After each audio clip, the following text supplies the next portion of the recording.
College पढ़ाई भइल बन, अब ना अकेले लागता हमर मन।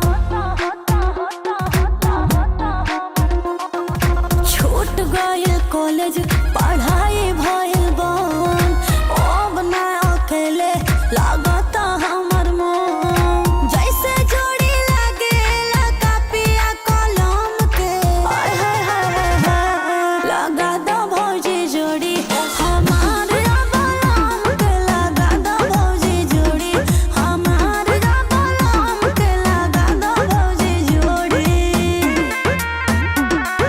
भैया के संगे चानी काटता रहो, रोजे रोजे कोरावा में सटता रहो।